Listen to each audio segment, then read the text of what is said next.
A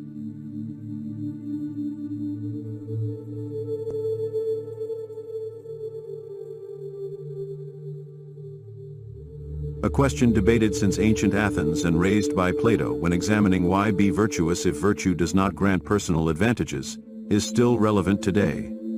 This idea is reflected in the modern conception that good guys always finish last, or in the notion that the world is a jungle where people devour each other, where cruelty is seen as a necessity to survive. However, there was a thinker brave enough to suggest that we should be kind even when the world collapses around us. That thinker was Fyodor Dostoyevsky. In his book The Idiot, he tried to show a perfectly good man, and what happens to him when he encounters the disorderly and ruthless Russian world. In his private writings, the Russian author expressed that he wanted to create a character who was beautiful. He did not refer to physical beauty, but to the type of person whose essence is goodness. This would be someone kind, generous, and above all, similar to Jesus Christ, whom Dostoyevsky admired above all else. One of the characteristics that distinguishes the protagonist of the novel, Prince Mishkin, is his innocence. It is not a common kind of goodness, but a completely pure vision of the world and of people, whom he considers essentially kind. During his train ride to St. Petersburg, he surprises Rogozhin, a passionate and somewhat dangerous man, and Lebedev, a somewhat servile and self-interested civil servant.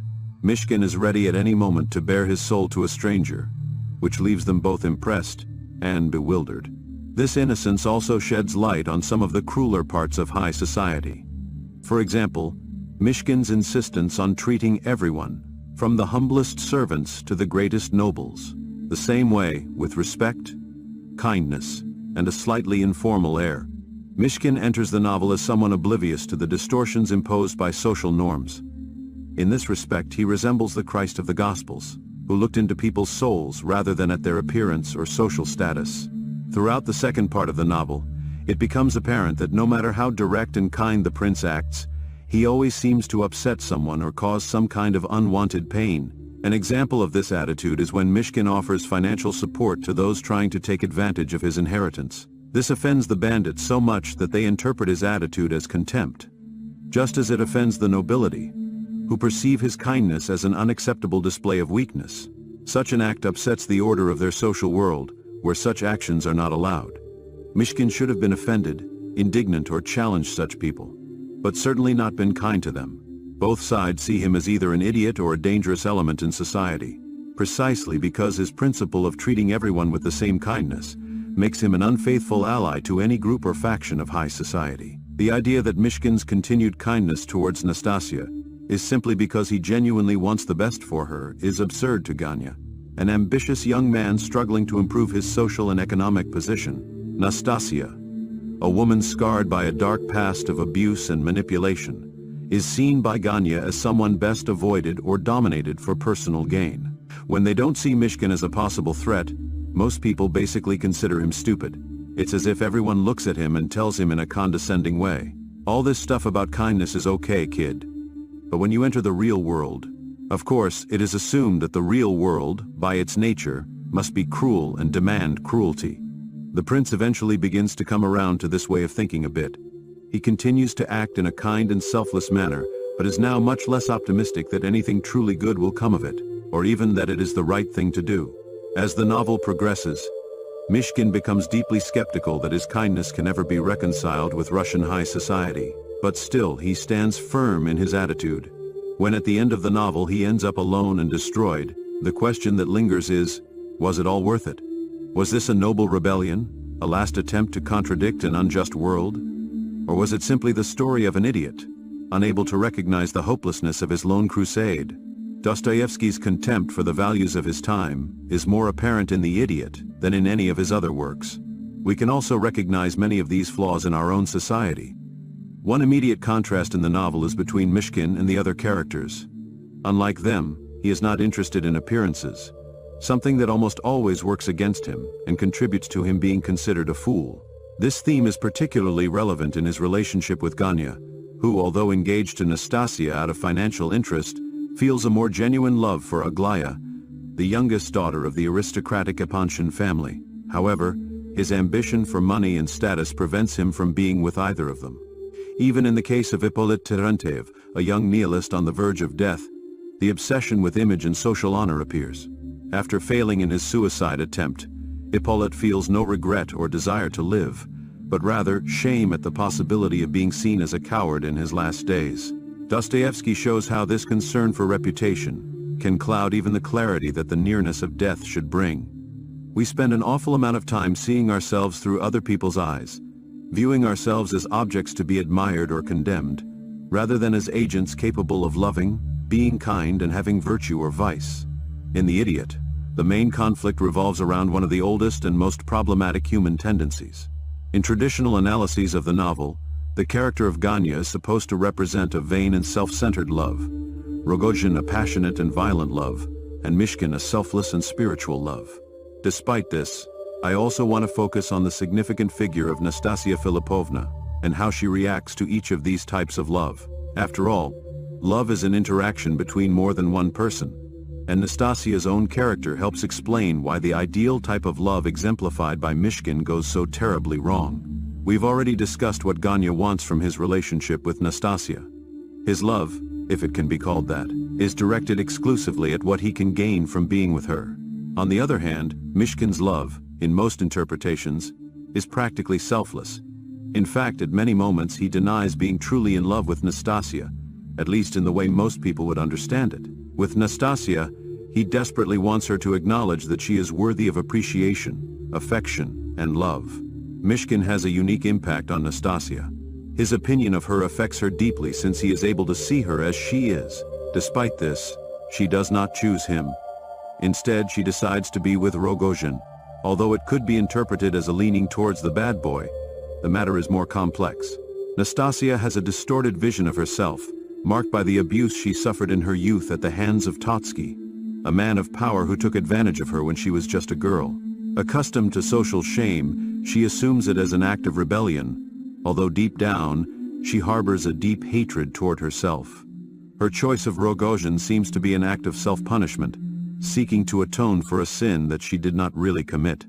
She rejects Mishkin, despite recognizing that he would make her happy.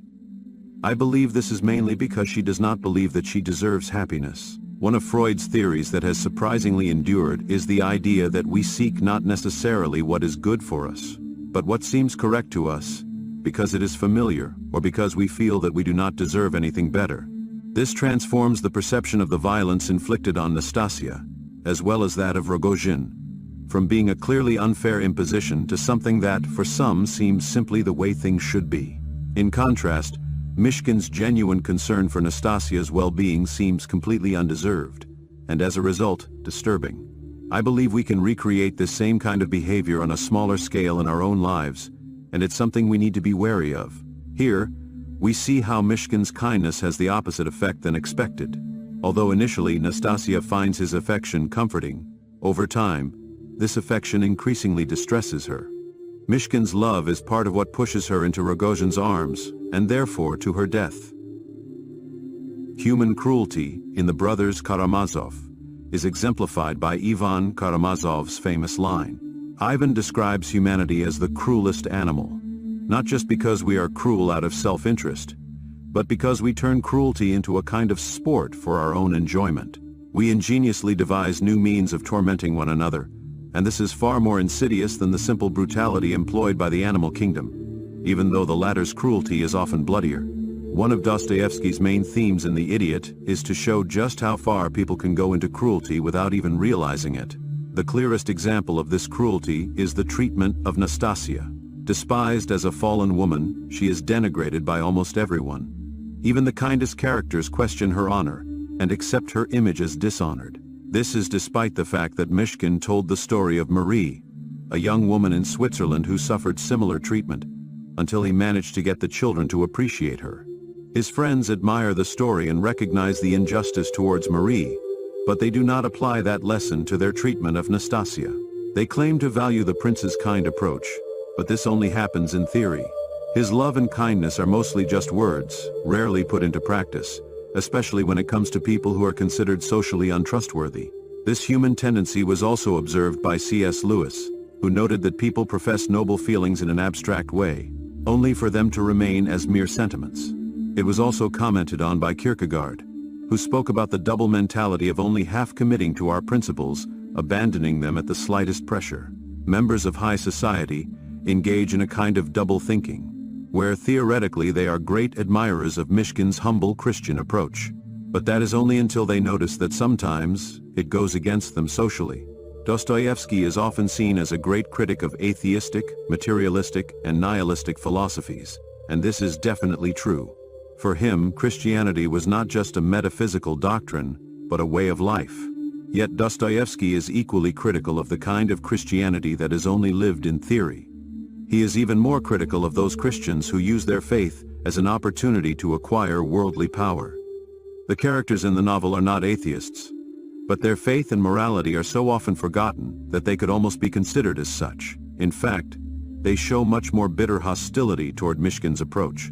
Towards the end of the novel, even the kindest members of society are not ready for Mishkin's unique perspective. His values are considered a nice luxury to debate and admire. But when times get tough, they are the first thing to be discarded. Because of Dostoyevsky's emphasis on faith and religion in his personal philosophy, it is tempting to interpret the idiot as if he thought Christianity was the cure for all ills. But this does not do justice to his approach. It is not that the evil atheist is crushing the meek and innocent Christian. Rather, Dostoyevsky portrays faith as having become so corrupted and perverted that it no longer promotes brotherly love between human beings. For Dostoyevsky, Mishkin probably represents the only authentic Christian, while the others hold on to a superficial version of Christianity, one limited to an aesthetic commitment to its principles. Sometimes when we have an especially strong or positive conception of ourselves, we can be less sensitive to the moments when we are committing an unkind act or an act that goes against our stated values. For example, we might donate to a charity and feel justified in rebuking a fellow human being the next day, believing that we have gained moral credit. This, coupled with our tendency to excuse our own failings while blaming others, blinds us to our own cruelty. This justified cruelty allows Aglaya and others to despise Nastasia for being abused, while still seeing themselves as kind. It gives them confidence to criticize certain actions as improper, without questioning whether they are fair or if the rules should change. This cruelty, which we might call sophisticated cruelty, arises from social structures and from humanity's ability to justify its own brutality. Rogozhin, at the opposite extreme from Mishkin, embodies the basest instincts of humanity. He is marked by an almost instinctive cruelty. His act of murdering Nastasia, in the last chapters of the novel, does not arise from a distortion of values, but from a total surrender to his jealousy and passions. The same occurs when he tries to kill Mishkin. These are impulsive decisions, followed by an immediate calm, without remorse or satisfaction. For Dostoyevsky, Rogozhin symbolizes humanity in a state of wild nature, where there are no values or limits to contain unleashed passions. For the Russian author, Mishkin is a small spark of goodness and selflessness, in the same way that Christ was. But while Christ had the advantage of divine authority, Mishkin has no authority. So his small acts of holiness are outweighed by the overwhelming cruelty of others. The final question. Dostoyevsky's genius in The Idiot is that he does not simply create an idealized hero who solves everything. Instead, he presents Mishkin as a more complex and realistic figure. If Dostoyevsky had wanted the idiot to be a mere mouthpiece for his ideals, he would have had Mishkin fix everything. But he doesn't. Instead, he shows us that even those who are truly kind and selfless may still not be rewarded. For Dostoyevsky, kindness, humility, and selflessness are not perfect answers to life's problems, but they are the best we have in a world beyond our control. And that is the ultimate tragedy of the idiot. Mishkin's goodness is not rewarded, yet he persists in it anyway. In the end, Dostoyevsky does not try to convince us that being kind is in our best interest. Rather, he tries to convince us that being kind is worth it, even in spite of everything. That is the true message of The Idiot.